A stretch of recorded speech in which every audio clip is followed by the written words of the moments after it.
नमस्कार साथियों, स्वागत है आप सभी का हमारे खुराना क्लासेस यूट्यूब चैनल पर।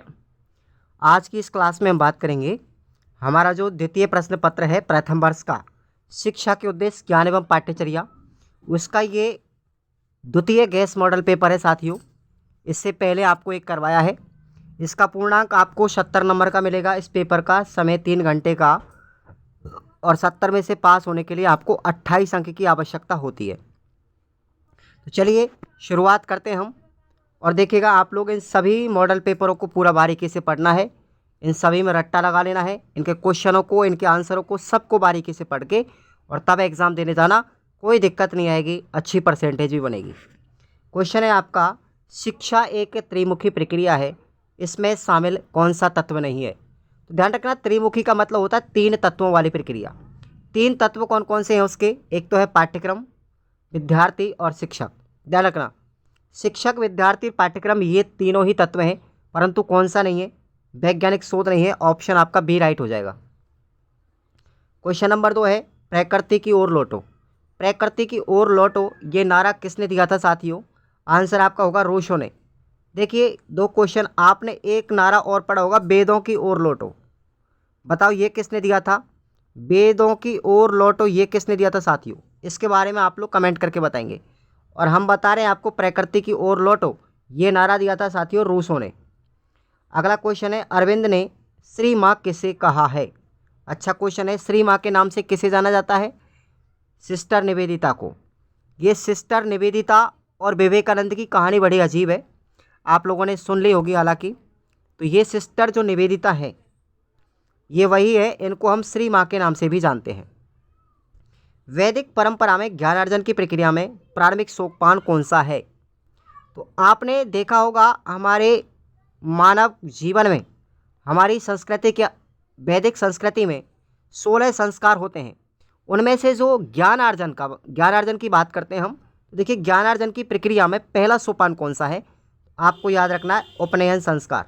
उपनयन संस्कार जो होता है, ये हमारी जो प्राचीन समय में वैदिक परंपरा होती थी, उस समय गुरु के आश्रम में जाने से पहले, ठीक है, ये संस्कार किया जाता था। विद्या प्राप्त करने से पहले जो संस्कार किया जाता था गुरु के द्वारा विद्यार्थी के लिए, उसको हम बोलते हैं उपनयन संस्कार।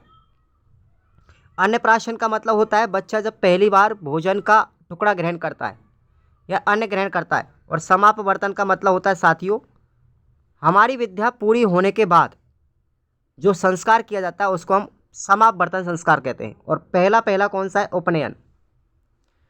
शिक्षा को अनुभवों की निरंतर पुनर्रचना की द्वारा जीने की प्रक्रिया किसने कहा है? तो आंसर होगा आपका John Dewey. D option right कर लीजिए। अब हम आते हैं हमारे अति लघुत्तरात्मक प्रश्नों पर। क्वेश्चन 6 है, मूल्यांकन से आप क्या समझते हैं? तो मूल्यांकन शैक्षिक प्रक्रिया का अंग है जो छात्रों के व्यवहार का गुणात्मक व मात्रात्मक वर्णन प्रस्तुत करता है।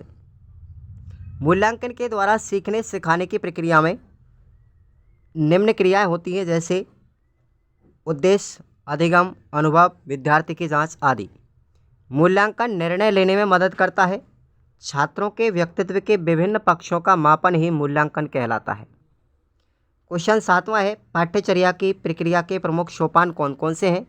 तो ये आपको याद रखना है, 4 सोपान है। पहला है लक्ष्य एवं उद्देश्य, दूसरा सोपान है विषय वस्तु का चयन, तीसरा सोपान है सीखने के अनुभवों का चयन और चौथा सोपान है मूल्यांकन। अगर आपसे यही प्रश्न अगर निबंधात्मक पूछा जाएगा तो ये स्टेप आपको याद रखने, इनकी व्याख्या भी आपको याद कर लेनी है। अगला क्वेश्चन है हमारा, उत्पीड़ितों का शिक्षा शास्त्र, इस पुस्तक के लेखक कौन है? उत्पीड़ितों का शिक्षा शास्त्र जो पुस्तक है साथियों, ये पाउले फ्रेरे के द्वारा लिखी गई थी। क्वेश्चन नंबर 9 है, जैन परंपरा में शिक्षक कितने प्रकार के होते हैं? तो 2 प्रकार के होते हैं साथियों। एक प्रकार है आचार्य और दूसरा है उपाध्याय। आचार्य जीवन में सम्यक चरित्र के समावेश के लिए उत्तरदायी होता है, जबकि उपाध्याय उसके कार्य क्षेत्र का सम्यक ज्ञान प्राप्त करता है। नेक्स्ट हम बात करते हैं अगले क्वेश्चन पर, 10वां। दर्शन शास्त्र एवं शिक्षा एक ही सिक्के के 2 पहलू हैं, स्पष्ट कीजिए। तो देखिएगा, दर्शन शास्त्र के विचारों को शिक्षा में अपनाया जाता है और उनके अनुसार सिखाया पढ़ाया जाता है। दर्शन शास्त्री जीवन का उद्देश्य स्वतंत्रता को मानते हैं और यह स्वतंत्रता मात्र आर्थिक, राजनीतिक, सामाजिक ही नहीं अपितु सर्वपक्षीय स्वतंत्रता होती है, जिसमें रोग, शोक, मोह, लालच, शोषण, अन्याय निहित है। शिक्षा का भी मूल रूप से ही स्वतंत्रता ही उद्देश्य है। अतः दर्शन एवं शिक्षा इतने निकट है कि उन्हें एक ही सिक्के के दो पहलू माना जाता है। नेक्स्ट हम क्वेश्चन पर आते हैं। सीखने के कारक कौन कौन से हैं, बताइए साथियों। तो सीखने के आपको 4 कारक याद रखने हैं। पहला कारक है सुनियोजित, दूसरा कारक है नवीनता, तीसरा कारक है त्रिपक्षता और चौथा कारक है माध्यम या फिर साधन या विधि। ठीक है भाई, ये आप लोगों को याद रखना। नेक्स्ट हम बात करते हैं, अथवा में क्वेश्चन है अपना, ज्ञान का अर्थ एवं प्रकृति को स्पष्ट कीजिए। ये आप लोगों को पढ़ना है, इंपॉर्टेंट क्वेश्चन है साथियों। नेक्स्ट हमारा 12वां क्वेश्चन आता है, बौद्धिक शिक्षा प्रणाली के कौन से तत्व आधुनिक भारतीय शिक्षा में प्रासंगिक हैं। तो कौन कौन से हैं आपको याद रखना ही, 4 पॉइंट आपको बता रहा हूँ। बौद्ध परंपरा में जिस प्रकार शिक्षा का कार्य बालक के संपूर्ण व्यक्तित्व पर बल देता है, उसी प्रकार वर्तमान शिक्षा का उद्देश्य भी व्यक्तित्व का समुचित निर्माण करना है। बौद्ध परंपरा में शिष्यों के लिए ज्ञान प्राप्ति हेतु जिस आचरण या आत्म अनुशासन पर बल दिया गया है, वही वर्तमान में विद्यार्थी के लिए उतना ही महत्वपूर्ण एवं आवश्यक है। तीसरा तत्व है, बौद्ध काल की शिक्षण संस्थाओं में हमको कुछ ऐसे केंद्रीय मूल दिखाई देते हैं जो आज भी उतने ही प्रासंगिक हैं। चौथा तत्व है, बौद्ध परंपरा में ज्ञान प्राप्ति हेतु तर्क, अनुभव, विवेक, संवाद इत्यादि महत्वपूर्ण माध्यम रहे हैं, जो हर युग में शिक्षा प्राप्ति के महत्वपूर्ण आधार रहे हैं। नेक्स्ट अथवा में आपका क्वेश्चन है, जैन परंपरा में शिक्षक का क्या स्थान है। 13वां क्वेश्चन है आपका, विवेकानंद के अनुसार शिक्षण अधिगम के सिद्धांत बताइए। आपका आंसर होगा साथियों, ज्ञान व्यक्ति के अंदर विद्वान है जो शिक्षा द्वारा उसका प्रकटीकरण करता है। शिक्षा ज्ञान की सर्जक ने होकर के उसके अर्जन का माध्यम है। सेकंड है सिद्धांत, शिक्षा का वास्तविक उद्देश्य व्यक्ति के आत्मिक एवं शारीरिक, आध्यात्मिक एवं भौतिक दोनों ही पक्षों का संतुलन में समुचित विकास करता है, न कि उसे सूचना प्राप्ति तक ही सीमित रखता है। अथवा में आपको क्वेश्चन याद रखना है, अरविंद ने दार्शनिक एवं शैक्षणिक विचारों की वर्तमान समय में क्या उपयोगिता है, ये आप लोगों को पढ़ना है। नेक्स्ट देखेंगे 14वां, गांधी जी की जो बुनियादी शिक्षा है, ठीक है, उसके गुण एवं दोष लिखिए भाई। तो क्या होगा इसका आंसर, सबसे पहले आपको गुण याद रखने हैं बुनियादी शिक्षा के। मनोवैज्ञानिक शिक्षा पद्धति, दार्शनिक आधार, आर्थिक समस्या का समाधान, सामाजिक व राष्ट्रीय एकता, अहिंसात्मक क्रांति का अग्रदूत, उत्पादन पर जोर, भारतीयता की छाप, सामाजिक शिक्षा, चरित्र निर्माण व सर्वांगीण विकास, ये आपके गुण हैं। अगर हम इसकी बात करें दोष क्या है, दोष है बुनियादी शिक्षा के आर्थिक पक्ष पर ज़्यादा जोर देना, राष्ट्रीय धन का अपव्यय, भार स्वरूप बेसिक क्राफ्ट तैयार करना, निर्मित वस्तुओं की बिक्री पर कठिनाई, और 5वां है औद्योगिक क्रांति में सामंजस्य न होना। अथवा में आपको क्वेश्चन याद रखना है, महात्मा गांधी के अनुसार बुनियादी शिक्षा के पाठ्यक्रम को समझाइए। इंपॉर्टेंट क्वेश्चन है ये साथियों। आगे बात करते हैं, 15वां क्वेश्चन है, रूसों के अनुसार निषेधात्मक शिक्षा से क्या तात्पर्य है। सबसे पहले तो आपको याद रखना है कि निषेधात्मक शिक्षा का प्रतिपादन किसने किया था, समर्थन किसने किया था, तो रूसों ने किया था। और ये होती क्या है, रूसों ने अपने समय के सामाजिक व राजनीतिक परिवेश को ध्यान में रख करके शिक्षा का स्वरूप प्रस्तुत किया। रूसों ने निषेधात्मक शिक्षा के संप्रत्यय का प्रतिपादन किया। निषेधात्मक शिक्षा का तात्पर्य है नकारात्मक नहीं होता, बल्कि विद्यार्थी के द्वारा स्वयं ज्ञान प्राप्त करने से है। रूसों का कहना है कि वर्तमान शिक्षा मानव की मूल प्रवृत्तियों को नष्ट करती जा रही है। बच्चों को बड़े व्यक्ति के कर्तव्यों का बोध कराती है, जिसमें शिक्षक लगातार सुधार की बातें करता है, अनुशासन बनाए रखने की चेतावनी देता है। रूसो ने निषेधात्मक शिक्षा की व्याख्या करते हुए कहा है कि बच्चों के शरीर का विकास, शरीर के विभिन्न अंगों को ज्ञान प्राप्ति का माध्यम बनाया जाना चाहिए। नेक्स्ट अथवा में क्वेश्चन है आपका, इंपॉर्टेंट है ये भी साथियों, बहुत इंपॉर्टेंट है। इवान इलिच की डी स्कूलिंग व्यवस्था की व्याख्या करो। इवान इलिच की डी स्कूलिंग व्यवस्था जो है उसकी व्याख्या। नेक्स्ट है पाठ्यचर्या का अर्थ बताइए। पाठ्यचर्या शब्द आंग्ल भाषा के कैरिकुलम शब्द का हिंदी रूपांतरण है। कैरिकुलम इंग्लिश में बोलते हैं, ये कैरिकुलम आंग्ल भाषा का है, ठीक है। इसको हिंदी में पाठ्यचर्या कहते हैं। यदि हम पाठ्यचर्या के शाब्दिक अर्थ पर विचार करें तो हमें ज्ञात होगा कि पाठ्यचर्या क्या है, एक रास्ता है, एक मार्ग है, जिस पर हम चल करके बालक अपने शिक्षा पद्धति के लक्ष्य को पूरा करता है। दूसरे शब्दों में कहें कि शिक्षा एक दौड़ है जो पाठ्यचर्या के मार्ग पर दौड़ी जाती है और इसके द्वारा बच्चों का सर्वांगीण विकास करने का लक्ष्य प्राप्त किया जाता है। अथवा में आपको क्वेश्चन याद रखना है, पाठ्यचर्या की विशेषता और उसके उद्देश्य क्या होंगे, इंपॉर्टेंट है ये। क्वेश्चन नंबर 17वां है, पाठ्यचर्या एवं पाठ्यक्रम में कोई 4 अंतर बताइए। तो ये इंपॉर्टेंट क्वेश्चन है साथियों, बहुत इंपॉर्टेंट है। पाठ्यक्रम की बात करें तो पाठ्यक्रम पाठ्यचर्या का केवल अंग है। पाठ्यक्रम में सैद्धांतिक ज्ञान होते हैं। पाठ्यक्रम का निर्माण शिक्षाविदों द्वारा किया जाता है। पाठ्यक्रम में ज्ञानात्मक पक्ष की ओर ध्यान दिया जाता है और पाठ्यक्रम का क्षेत्र सीमित होता है, ठीक है। और पाठ्यचर्या की बात करें तो पाठ्यचर्या शिक्षण प्रक्रिया का एक अभिन्न अंग है। इसका स्वरूप व्यापक है।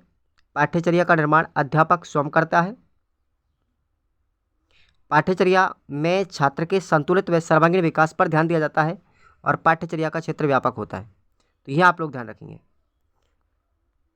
अथवा में आपको क्वेश्चन याद रखना है, परोक्ष या फिर छुपी हुई पाठ्यचर्या से आप क्या समझते हैं, इसका आंसर आपको याद करना है। अब आते हैं हम 18वें क्वेश्चन पर। सतत एवं व्यापक मूल्यांकन की आवश्यकता और उसके महत्व पर प्रकाश डालिए। तो देखेंगे क्या आवश्यकता है, क्या महत्व है इसका, सीसीई जिसको बोलते हैं हम, सतत एवं व्यापक मूल्यांकन। इंपॉर्टेंट है क्वेश्चन। बच्चों के सर्वांगीण विकास के लिए व्यापकता के संदर्भ में बेहतर वातावरण व अवसर उपलब्ध कराने के लिए सीसीई का महत्व है। पाठ्यचर्या के वे विषय जिन्हें पेपर पेंसिल द्वारा नहीं जांचा जा सकता, ना ही गणितीय अंकों द्वारा जांचा जा सकता, जैसे रोग, संगीत, कला, उनकी जांच हम सीसीई के द्वारा करते हैं। बच्चों में सीखने के प्रति पूर्णता की भावना के विकास के लिए प्रोत्साहित करने के लिए सीसीई अति आवश्यक है। बच्चों की नकल प्रवृत्ति, रटने की प्रवृत्ति को रोकने व परीक्षा में व्याप्त भय को दूर करने के लिए सीसीई की आवश्यकता पड़ती है। अथवा में आपको क्वेश्चन याद रखना है, सतत एवं व्यापक मूल्यांकन के उद्देश्य क्या हैं। बहुत अच्छा क्वेश्चन है ये। 19वां क्वेश्चन है, मूल्यांकन से छात्र का सामाजिक स्तरीकरण किस प्रकार से होता है, बताइए साथियों। देखेंगे, मूल्यांकन के आधार पर छात्र का सामाजिक स्तरीकरण करने में सहायता मिलती है।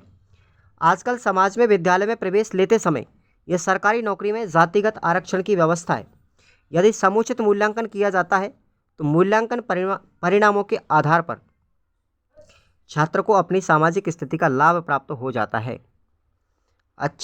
उसे अच्छे विद्यालयों में प्रवेश मिल जाता है तथा सरकारी नौकरी में भी सहायता मिलती है। प्रतियोगी परीक्षाओं की प्रगति पर आरक्षण का लाभ भी मिल जाता है, जिससे उसका सामाजिक स्तर पर प्रभाव पड़ता है। नेक्स्ट हमारा क्वेश्चन है अथवा में साथियों, अच्छा क्वेश्चन है, परीक्षा मापन व मूल्यांकन में संबंध बताते हुए परीक्षा व मूल्यांकन में अंतर स्पष्ट कीजिए। 20वां क्वेश्चन है आपका, प्लेटो के अनुसार शिक्षा के उद्देश्य क्या है। तो देखिए, पहला उद्देश्य है आदर्श नागरिक बनाना। न्यायपूर्ण आदर्श समाज के लिए शिक्षा महत्वपूर्ण बौद्धिक उपक्रम है। सकारात्मक साधन के रूप में शिक्षा की भूमिका जीवन की बुराइयों को खत्म करके नवजीवन प्रदान करने में सक्षम है।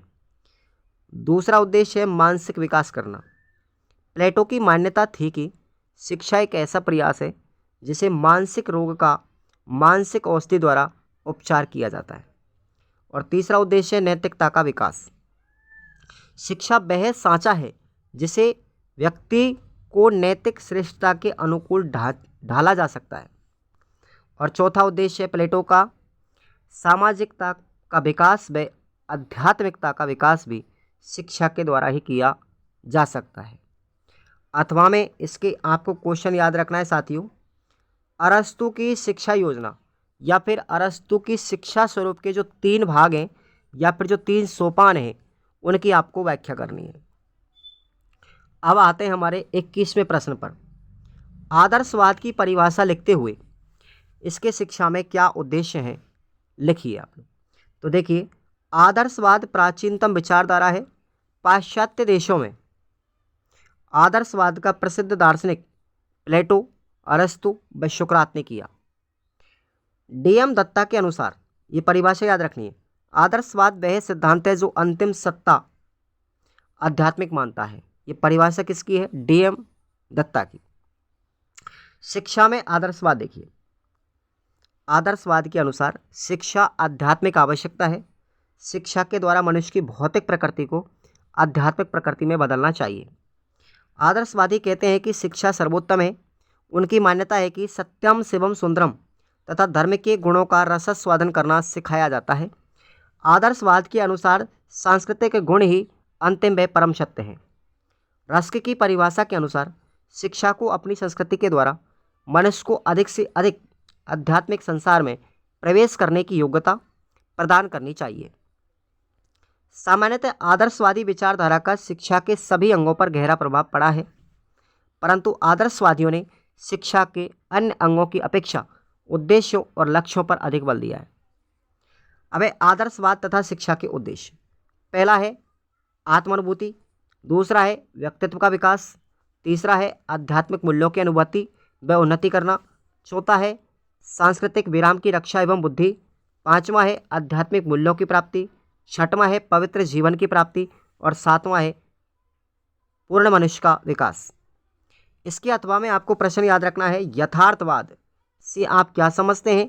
इसके अनुसार शिक्षा के उद्देश्य कौन कौन से हैं, इसके स्वरूप की व्याख्या कीजिए। एक भी प्रश्न अगर इनसे बाहर चला जाए, मैं गारंटी लेता हूं 1-2 प्रश्न आएंगे बस एक्स्ट्रा में। 22वां क्वेश्चन है, इस्लामिक परंपरा के अनुसार शिक्षा के उद्देश्यों का वर्णन कीजिए। तो कौन कौन से उद्देश्य? पहला है ज्ञान का विकास एवं प्रसार करना। मुस्लिम शिक्षा का पहला उद्देश्य है इस्लाम धर्म के अनुयायियों में ज्ञान का प्रसार करना। मोहम्मद साहब ने ज्ञान का अमृत बताया। ज्ञान को क्या बताया? अमृत। और कहा कि ज्ञान की निजात अर्थात मुक्ति का साधन है। ज्ञान ही क्या है? मुक्ति का साधन है। मोहम्मद साहब ने फरमाया, इस्लाम को हासिल करना हर मुश्किल मर्द औरत का फ़र्ज होता है। हर मुस्लिम मर्द और औरत का फ़र्ज है ये कि वो अपने इल्म को हासिल करे। इल्म का मतलब होता है शिक्षा। नेक्स्ट है इस्लाम का प्रसार। मुस्लिम शिक्षा का दूसरा इस्लाम का प्रसार करना था। दूसरा काम क्या था? इस्लाम धर्म को प्रसारित करना। मुसलमान अपने धर्म का विस्तार करना अपना पवित्र कर्तव्य मानते हैं। शिक्षा के द्वारा व्यक्तियों को इस्लाम के सिद्धांतों से अवगत कराना। इस उद्देश्य की प्राप्ति के लिए देश के विभिन्न स्थानों में मकतबों में मदरसों की स्थापना की गई, जिनमें धर्म शिक्षा का स्थान सर्वोपरि माना जाता है। तीसरा उद्देश्य है कि धार्मिकता के माध्यम से नैतिकता का विकास करना। मुस्लिम शिक्षा का उद्देश्य मुसलमानों में धार्मिकता का विकास करना था। धर्म की आवश्यकता को पूर्ण रूप से मुसलमानों में धार्मिकता की भावना को समाविष्ट करना अनिवार्य था। मकतबों एवं मदरसों में शिक्षा ग्रहण करने वाले छात्रों में इस धार्मिक वातावरण द्वारा विकास किया जाता था, जिससे मुस्लिम शिक्षा का एक यह भी उद्देश्य था कि व्यक्तियों में नैतिकता का विकास हो। और चौथा उद्देश्य चरित्र का निर्माण करना। मुस्लिम शिक्षा का उद्देश्य व्यक्ति के चरित्र का निर्माण करना भी था। मोहम्मद साहब ने चरित्र के निर्माण पर अत्यधिक बल दिया। उनका कहना था कि इस्लाम के सिद्धांतों के अनुसार उत्तम चरित्र का निर्माण करके ही व्यक्ति जीवन में सफलता हासिल कर सकता है। अतः मकतबों में मदरसों में छात्रों में अच्छी आदतों में और उत्तम चरित्र का निर्माण करते हैं और इनको करने के लिए शिक्षकों द्वारा निरंतर प्रयास भी किया जाता है। अथवा में आपको क्वेश्चन याद रखना है, सुकरात के अनुसार शिक्षा दर्शन के उद्देश्य एवं विधियों का वर्णन कीजिए। ये इंपॉर्टेंट है सुकरात वाला। नेक्स्ट हम बात करते हैं 23वां, भीमराव अंबेडकर के अनुसार शिक्षा के उद्देश्य क्या है, वर्णन कीजिए। तो देखिएगा, डॉक्टर भीमराव अंबेडकर शिक्षा व शिक्षा के महत्व को भली प्रकार से जानते थे। वे समाज में सभी को शिक्षित, विशेष कर दलित समाज को शिक्षित होने के महत्व को समझाते थे। अतः उन्होंने समाज में व्याप्त सामाजिक दावे छात्र हित को ध्यान में रखते हुए शिक्षा के उद्देश्य बताए। तो वो कौन कौन से हैं? पहला है जीविका उपार्जन का उद्देश्य। अंबेडकर का मानना था कि तत्कालिक शिक्षा द्वारा विद्यार्थी शिक्षक तो बन सकता है पर कभी आत्मनिर्भर नहीं बन सकता। उनके अनुसार शिक्षा इंसान को आत्मनिर्भर बनाए, शिक्षा ऐसी हो कि जो इंसान को आत्मनिर्भर बनाए। अतः शिक्षा का प्रथम लक्ष्य है कि विद्यार्थी को जीविका उपार्जन अर्जित करना सिखाना चाहिए। उनका दूसरा उद्देश्य है सामाजिकता का उद्देश्य। शिक्षा के सामाजिक उद्देश्य को स्पष्ट करते हुए अंबेडकर जी कहते हैं कि शिक्षा का उद्देश्य और लक्ष्य व्यक्ति व समाज के संपूर्ण पक्षों का समन्वयात्मक विकास करना है, क्योंकि बालक पर विद्यालय के साथ साथ समाज का भी प्रभाव पड़ता है। अंबेडकर शिक्षा द्वारा बालक को सामाजिक प्राणी बनाने की बात करते हैं। समाज से कुरीतियों, रूढ़ियों, जातिवाद जैसी सामाजिक बुराइयों का दमन तभी संभव है जब समाज में शिक्षित, उच्च व व्यापक दृष्टिकोण वाले सामाजिक प्राणी होंगे। तीसरा उद्देश्य था उनका आचरण का उद्देश्य। अंबेडकर के अनुसार विद्यार्थियों के आचरण को नियमित कर उनके व्यवहार को उनके हित में लिए बदला जा सकता है। उन्होंने विद्यार्थियों में व्यक्तित्व की उन्नति हेतु उच्च आचरण की स्थापना को महत्व दिया था। चौथा उनका उद्देश्य है संगठन का उद्देश्य। अंबेडकर जी ये बात भली भांति जानते थे कि भारतीय लोगों में, विशेषकर दलितों में, शिक्षा एवं संगठन का अभाव है और इसी कमी के कारण वे सामाजिक उन्नति के रास्ते पर नहीं चल पाते। वे लोगों को शिक्षित बनो, संगठित रहो और संघर्ष करो का नारा दिया करते थे। अगला हमारा क्वेश्चन है साथियों, देखिए, विवेकानंद के अनुसार शिक्षा का क्या स्थान है और उनके अनुसार शिक्षा के क्या उद्देश्य हैं? ये प्रश्न आपका इंपॉर्टेंट है। नेक्स्ट देखिए,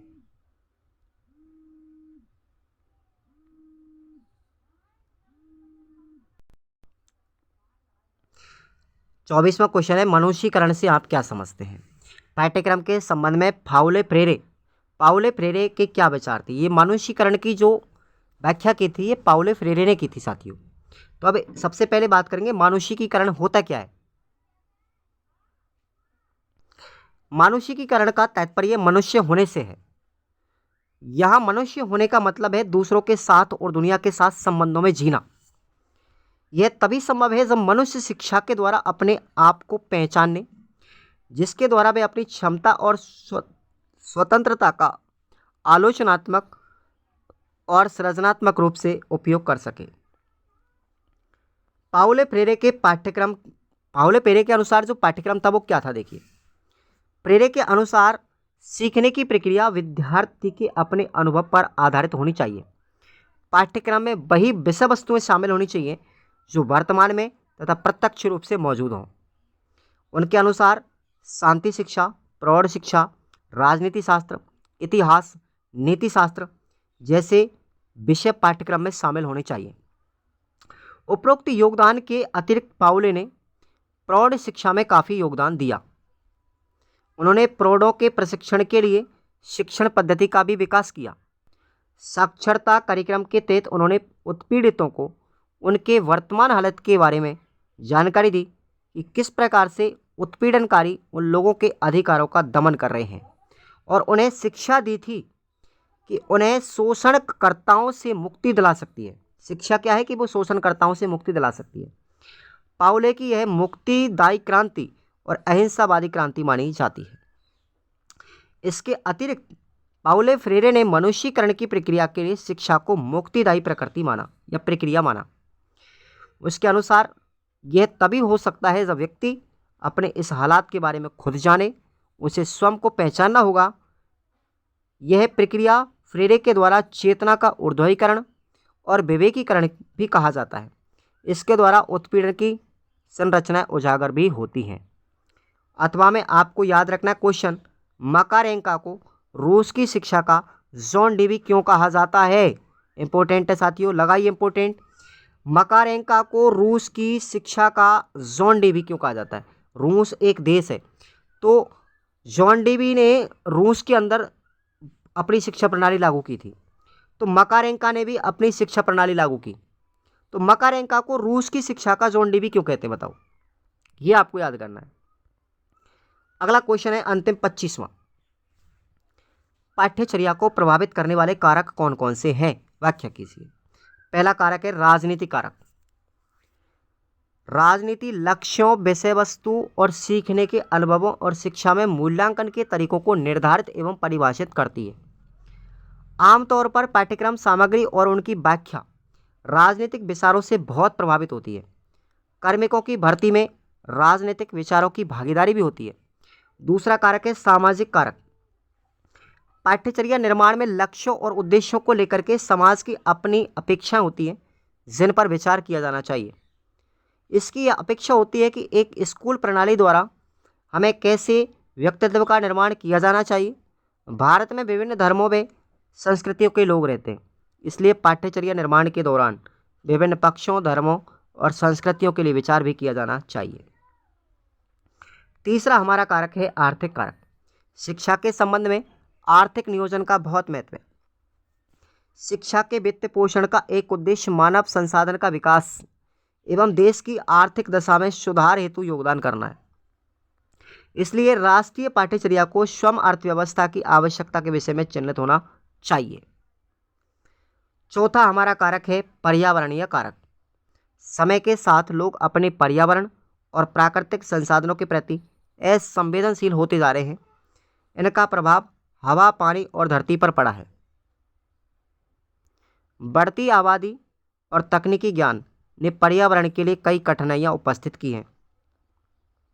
औद्योगिक कचरे ने पूरे संसार को प्रदूषित किया है और ये सभी कारक हमारी पाठ्यचर्या को प्रभावित कर रहे हैं। और आपको अंतिम प्रश्न अथवा में याद रखना है, शिक्षा के उद्देश्य एवं पाठ्यचर्या के संबंध में स्पष्ट कीजिए। इंपॉर्टेंट है, सीरीज से आप लोग पढ़ के जाएंगे। तो ये आपका पूरा ये अपना मॉडल पेपर हुआ। कल हम फिर पढ़ाएंगे आपको सेकंड मॉडल पेपर इसका। ठीक है मेरे भाई, ये शायद सेकंड मॉडल पेपर ही था, है ना? ये सेकंड था। अब इसके बारे में हम आपको थर्ड मॉडल पेपर पढ़ाएंगे फिर अपनी तिथि के अनुसार। ठीक है भाई, धन्यवाद।